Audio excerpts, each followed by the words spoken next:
ಕೇಂದ್ರ ಸರ್ಕಾರ ವಂದೇ ಮಾತರಂ ಈ ಗೀತೆ 150ನೇ ವರ್ಷದ ನಿಮಿತ್ತವಾಗಿ ಇವತ್ತು ರಾಷ್ಟ್ರಗೀತೆಯ ಜನಗಣಮನ ಅಧಿನಾಯಕದ ಜೊತೆಗೆ ಅದು ಈಕ್ವಲ್ ಆಗಿ ಅದನ್ನು ಹೇಳಬೇಕು ಅನ್ನುವಂಥ ಒಂದು ಗೌರವ ಕೊಟ್ಟಿದ್ದು ಅತ್ಯಂತ ಸ್ವಾಗತಾರ್ಹವಾದ ಸ್ತುತ್ಯಾರ್ಹವಾದ. ಶ್ರೀರಾಮ್ ಸೇನೆ ಸಂಘಟನೆ ನಾವು ಇದನ್ನು ಸ್ವಾಗತ ಮಾಡ್ತಾ ಇದ್ದೀವಿ. ಬಂಕಿಮ್ ಚಂದ್ರ ಚಟರ್ಜಿಯವರ ಭಾವಚಿತ್ರ ಇದೆ, ನಾವು ಹಿಡ್ಕೊಂಡು ನಿಂತ್ಕೊಳ್ಬೇಕಾ ಅಥವಾ ಕೂತ್ಕೊಂಡ್ರ?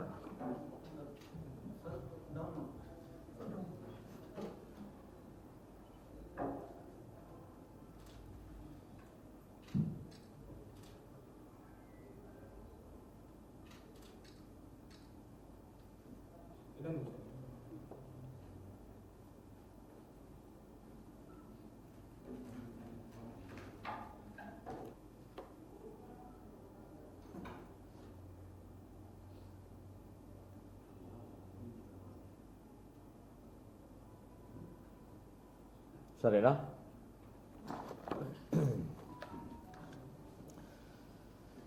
ವಂದೇ ಮಾತರಂ ಇದು 33ರಲ್ಲಿ ರಾಷ್ಟ್ರೀಯ ಕಾಂಗ್ರೆಸ್ ಅಧಿವೇಶನದ ವಿಷ್ಣು ದಿಗಂಬರ್ ಪುಲಸ್ಕರ್ ಅನ್ನುವಂಥ ಪೂನಾದಿಂದ ಕಾಕಿನಾಡಿಗೆ ಬಂದಿರ್ತಾರೆ.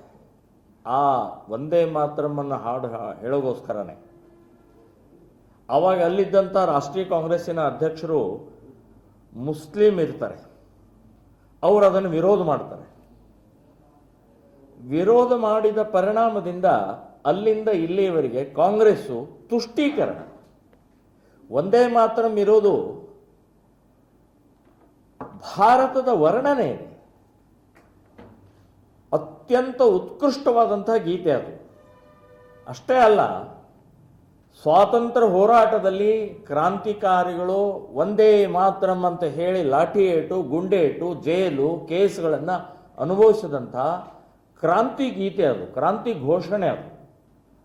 ಅಂಥ ಕ್ರಾಂತಿ ಗೀತೆ, ಅಂಥ ಒಂದು ಶ್ರೇಷ್ಠವಾದಂಥ ಗೀತೆಯನ್ನು ಮುಸ್ಲಿಮ ವಿರೋಧ ಮಾಡಿದರು ಅಂತ ಹೇಳಿ ಅದರೊಳಗೆ ದೇವರು ತುಮಿ ದುರ್ಗಾ ತುಮಿ ದಶ ಪ್ರಹರಣ ಧಾರಣಿ ಅಂತನ್ನುವಂಥದ್ದು. ಅಂದರೆ ದುರ್ಗಾ ಮಾತೆ ಇದ್ದರೆ, ದುರ್ಗಾ ಮಾತೆ ಅನ್ನೋಕ್ಕಿಂತ ಭಾರತದಲ್ಲಿ, ಸೊ ಭಾರತದ ದೇಶದ ವರ್ಣನೆ ಇರುವಂಥ ಆ ಸುಂದರವಾದಂಥ ಗೀತೆಯನ್ನು ಮುಸ್ಲಿಮ್ಗೋಸ್ಕರ ತುಂಡು ಮಾಡಿದ್ದು ಕಾಂಗ್ರೆಸ್ಸು ಅತ್ಯಂತ ದೇಶದ್ರೋಹಿ ಕೆಲಸ ಮಾಡ್ತು ಅಂತ ನಾನು ಹೇಳ್ತಾ ಇದ್ದೀನಿ. ಇವತ್ತು ಕಾಂಗ್ರೆಸ್ನವ್ರು ಹೇಳ್ತಾ ಇದ್ದಾರೆ ನಾವೇ ವಂದೇ ಮಾತರಮನ್ನು ಬುನಾದಿ ಹಾಕಿದ್ದು ಅಂತೇಳಿ. ಸ್ವಾಮಿ, ನಾನು ಹೇಳ್ತಾ ಇದ್ದೀನಿ, ನೀವು ಬುನಾದಿ ಹಾಕಿದ್ದು ನೀವೇನೆ, ಮತ್ತು ಅದೇ ಗೀತೆಯನ್ನು ತುಂಡು ಮಾಡಿ ಅಪಮಾನ ಮಾಡಿದ್ದು ನೀವೇನೆ, ಕಾಂಗ್ರೆಸ್ನವರೇ. ಒಬ್ಬ ಮುಸ್ಲಿಮ್ಗೋಸ್ಕರ, ಒಂದು ಮುಸ್ಲಿಂ ಸಮಾಜಕ್ಕೋಸ್ಕರ, ತುಷ್ಟೀಕರಣಗೋಸ್ಕರ, ಮುಸ್ಲಿಂ ಓಟಿಗೋಸ್ಕರ ಒಂದು ರಾಷ್ಟ್ರೀಯ ಗೀತೆಯನ್ನು, ಕ್ರಾಂತಿಯ ಗೀತೆಯನ್ನು ಕ್ರಾಂತಿಕಾರಿಗಳು ಗುಂಡೇಟು ತಿಂದಿದ್ದಾರೆ, ಅದನ್ನು ನೆನಪಾಗಲಿಲ್ಲ ಇವರಿಗೆ. ಸೊ ಇವತ್ತು ಕೇಂದ್ರ ಸರ್ಕಾರ 150ನೇ ವರ್ಷದ ನಿಮಿತ್ತವಾಗಿ ಅತ್ಯಂತ ಉತ್ತಮವಾದಂಥ ಶ್ರೇಷ್ಠವಾದಂಥ ನಿರ್ಣಯವನ್ನು ತಗೊಂಡಿದ್ದಾರೆ. ಶ್ರೀರಾಮ್ ಸೇನೆ ಸಂಘಟನೆ ನಾವು ಸ್ವಾಗತ ಮಾಡ್ತಾ ಇದ್ದೀವಿ. ಅಷ್ಟೇ ಅಲ್ಲ, ಇಡೀ ಕರ್ನಾಟಕದಲ್ಲಿ ಶ್ರೀರಾಮ್ ಸೇನೆ ಸಂಘಟನೆ ಯಾವುದೇ ಕಾರ್ಯಕ್ರಮ, ಅದು ಮೀಟಿಂಗ್ ಇರಲಿ, ಸಭೆ ಇರಲಿ, ಸಾರ್ವಜನಿಕ ಕಾರ್ಯಕ್ರಮ ಇರಲಿ, ವಂದೇ ಮಾತರಮವನ್ನು ಪೂರ್ಣ ಗೀತೆ ಹಾಡಿ ನಮ್ಮ ಕಾರ್ಯಕ್ರಮ ಪ್ರಾರಂಭ ಮಾಡಬೇಕು ಅಂತನ್ನುವಂಥದ್ದು ನಾವು ನಿರ್ಣಯವನ್ನು ತಗೊಂಡಿದ್ದೀವಿ. ಇದಲ್ಲದೆ ಈಗ ಬರುವಂಥ ಎಲ್ಲ ದೊಡ್ಡ ದೊಡ್ಡ ಕಾರ್ಯಕ್ರಮಗಳಲ್ಲಿ 150 ಜನರ ಒಂದು ಟೀಮ್ ಮಾಡಿ ಸಾಮೂಹಿಕ ವಂದೇ ಮಾತರಂ ಹೇಳುವಂಥ ಪ್ರಕ್ರಿಯೆ ಕೂಡ ನಾವು ಯೋಚನೆಯನ್ನು ಮಾಡಿದ್ದೀವಿ. ಇದು ಒಂದು. ಎರಡನೇದು, ನಾಳೆ 14ನೇ ತಾರೀಕು, ಇವತ್ತು 12, 13, 14, ನಾಡದ್ದು ವ್ಯಾಲೆಂಟೈನ್ಸ್ ಡೇ, ಪ್ರೇಮಿಗಳ ದಿನಾಚರಣೆ. ಇದನ್ನು ನಾವು ಪ್ರತಿ ವರ್ಷ ವಿರೋಧ ಮಾಡ್ತಾ ಬಂದಿದ್ದೀವಿ. ಸರ್ಕಾರ ಇವತ್ತು ಈ ಆಧುನಿಕತೆಯ ಹಿನ್ನೆಲೆಯಲ್ಲಿ ಈ ಪ್ರೇಮಿಗಳ ದಿನಾಚರಣೆಯ ಒಂದು ನಿಮಿತ್ತ ಮಾಡಿ ಅತ್ಯಂತ ಯುವಕ ಯುವತಿಯರನ್ನು ಅನಾಹುತ ಕಡೆ ತಗೊಂಡು ಹೋಗ್ತಾ ಇದೆ. ಡ್ರಗ್ ಮಾಫಿಯಾ, ಸೆಕ್ಸ್ ಮಾಫಿಯಾ ಮತ್ತು ಮಲ್ಟಿನ್ಯಾಷನಲ್ ಕಂಪನಿಗಳ ಮಾರ್ಕೆಟಿಂಗ್ ನಡೀತಾ ಇದೆ. ಸೊ ಇದು ಸಂಸ್ಕೃತಿ ಅಲ್ಲ, ವಿಕೃತಿ. ಇದು ಅತ್ಯಂತ ಹೇಯ ಕೃತ್ಯ ಇದು. ಸೊ ಈ ರೀತಿಯ ಪ್ರೇಮಿಗಳ ದಿನಾಚರಣೆಯ ಮೂಲಕ ಯುವತಿಯರ ಮೇಲೆ ಅತ್ಯಾಚಾರ ಆಗ್ತಾ ಇದ್ದಾವೆ, ಅಪಹರಣ ಆಗ್ತಾ ಇದೆ, ಕೊಲೆ ಆಗ್ತಾ ಇದ್ದಾವೆ, ಕುಡಿತಗಳ ಜಾಸ್ತಿ ಆಗ್ತಾ ಇದೆ ಯುವಕ ಯುವತಿಯರದು. ನಾನು ಬೆಂಗಳೂರಿಗೆ ಹೋದಂಥ ಸಮಯದಲ್ಲಿ 8 ಪಬ್ನಲ್ಲಿ ಹೊರಗಡೆಗೆ ಬೋರ್ಡ್ ಹಾಕಿದ್ದಾರೆ. ಏನು ಬೋರ್ಡ್ ಹಾಕಿದ್ದಾರೆ ಅಂತಂದರೆ, ವ್ಯಾಲೆಂಟೈನ್ಸ್ ಡೇಗೆ ಒಂದು ದಿನ ಬೆಳಗ್ಗೆ 10 ಗಂಟೆಯಿಂದ ಸಾಯಂಕಾಲ ರಾತ್ರಿ 9 ಗಂಟೆವರೆಗೆ ಮಹಿಳೆಯರಿಗೆ ಅಂದರೆ ಯುವತಿಯರಿಗೆ ಉಚಿತ ವೈನ್ ಅಂದರೆ ಉಚಿತ ಸರಾಯಿ, ಮತ್ತು ಅದಕ್ಕೆ ಕೆಳಗಡೆ ಬರೀತಾರವರು, ನೀವು ಎಷ್ಟು ಬೇಕಾದಷ್ಟು ಕುಡಿಬೋದು, ಯಾವುದೇ ಬ್ರ್ಯಾಂಡಿನ ತಗೊಳ್ಬೋದು ಅಂತನ್ನುವಂಥದ್ದು ಬರೆದಿದ್ದಾರೆ. 8 ಪಬ್ಬಿನಲ್ಲಿ ಈ ಬೆಂಗಳೂರು ನಗರದಲ್ಲಿ ಬರೆದಿದ್ದಾರೆ. ವ್ಯಾಲೆಂಟೈನ್ಸ್ ಡೇ, ಇದು ಪ್ರೇಮಿಗಳ ದಿನಾಚರಣೆ, ಕುಡಿದು ಕುಪ್ಪಳಿಸಿ ಹಾಳಾಗಿ ಹೋಗ್ರಿ ಅಂತ. ಸೊ ಇಂಥ ವಿಕೃತಿ, ಇಂಥ ಈ ಪಾಶ್ಚಾತ್ಯೀಕರಣದ ಇದನ್ನು ನಾವು ಧಿಕ್ಕರಿಸ್ತಾ ಬಂದಿದ್ದೀವಿ. ನಾನು ಹೇಳೋದು ಪಾಲಕರು, ನಾನು ಹೇಳೋದು ಇವತ್ತು ಶಿಕ್ಷಕ ವೃಂದದವರು.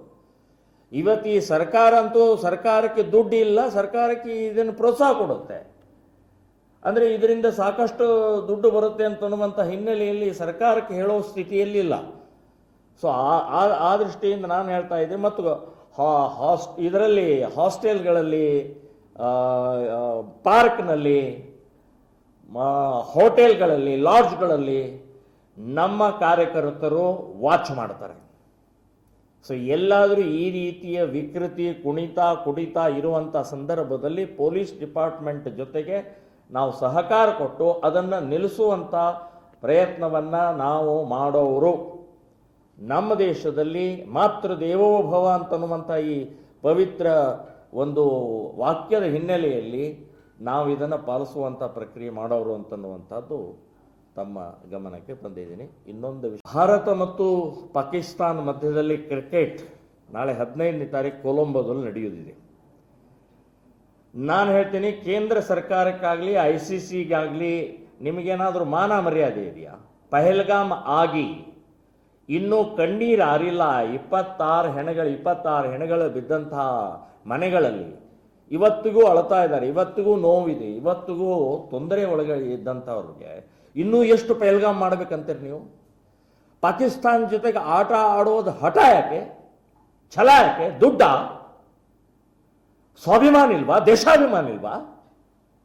ಆ ಪಾಕಿಸ್ತಾನ 78 ವರ್ಷದಿಂದ ಎಷ್ಟು ಹೆಣಗಳು ಉರುಳಿದಾವೆ, ಎಷ್ಟು ಭಯೋತ್ಪಾದನೆ ಮಾಡಿದೆ, ಎಷ್ಟು ಬಾಂಬ್ಗಳನ್ನು ಹಾಕಿದ್ದಾರೆ ಅಂತನ್ನುವಂಥ ಒಂದು ಖಬರ್ ಇಲ್ವಾ? ಮೋದಿಯವರೇ, ನೀವು ಒಬ್ಬರೇ ನಮಗೆ 3 ಸಲ ನಿಮ್ಮನ್ನು ಆರಿಸ್ತಂದಿದ್ದು ಹಿಂದೂಗಳ ಸುರಕ್ಷತೆಗೋಸ್ಕರ, ದೇಶದ ಸುರಕ್ಷತೆಗೋಸ್ಕರ. ಸೊ ಸಾವಿರಾರು ಕೋಟಿ ಇವತ್ತು ಸಿಗುತ್ತೆ ಅಂತ ಹೇಳಿ ಏನು ಬೇಕಾದ್ ಮಾಡೋದಾ? ಬಹಿಷ್ಕಾರ ಹಾಕಿದ್ದೀರಲ್ಲ ನೀವು. ಪಹಲ್ಗಾಮದ ಹಿನ್ನೆಲೆಯಲ್ಲಿ ಬಹಿಷ್ಕಾರ ಹಾಕಿದ್ದು ಈಗ ಆಟ ಯಾಕೆ ಪ್ರಾರಂಭ ಮಾಡ್ತಾ ಇದ್ದೀರಿ?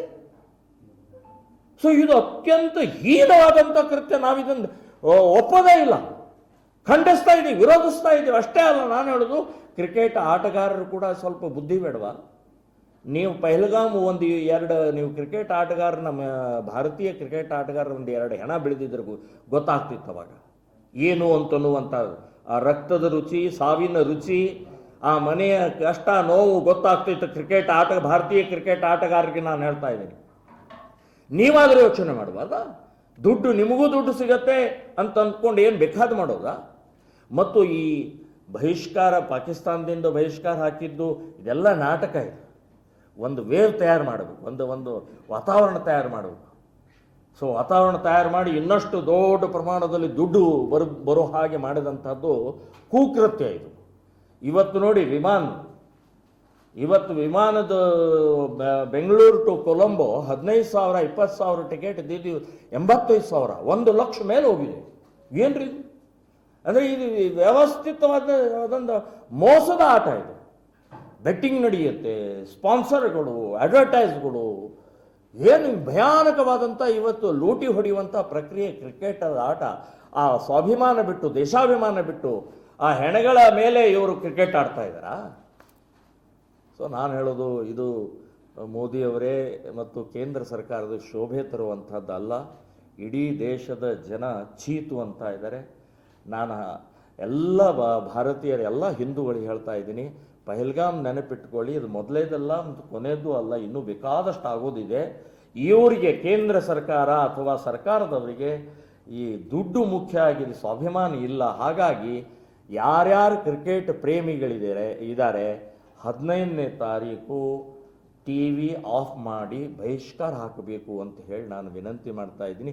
ನಿಮಗೂ ಸ್ವಾಭಿಮಾನ ಇದ್ದರೆ, ಕ್ರಿಕೆಟ್ ಪ್ರೇಮಿಗಳಿಗೂ ಕೂಡ ದೇಶ ಧರ್ಮ ಅಂತನ್ನುವಂಥದ್ದಿದ್ರೆ, ಹಿಂದೂಗಳ ಸುರಕ್ಷತೆ ಅನ್ನುವಂಥದ್ದಿದ್ರೆ, ನಿಮ್ಮಲ್ಲೇನಾದರೂ ಭಾರತ ಮಾತೆಯ ಬಗ್ಗೆ ಒಂದು ಕಳಕಳಿ ಇದ್ದರೆ, ಸೊ ಕ್ರಿಕೆಟ್ ಪ್ರೇಮಿಗಳು ಅವತ್ತಿನ ದಿನ ಬಹಿಷ್ಕಾರ ಹಾಕಬೇಕು ಅಂತನ್ನುವಂಥದ್ದು ನಾನು ಹೇಳ್ತಾ ಇದ್ದೀನಿ.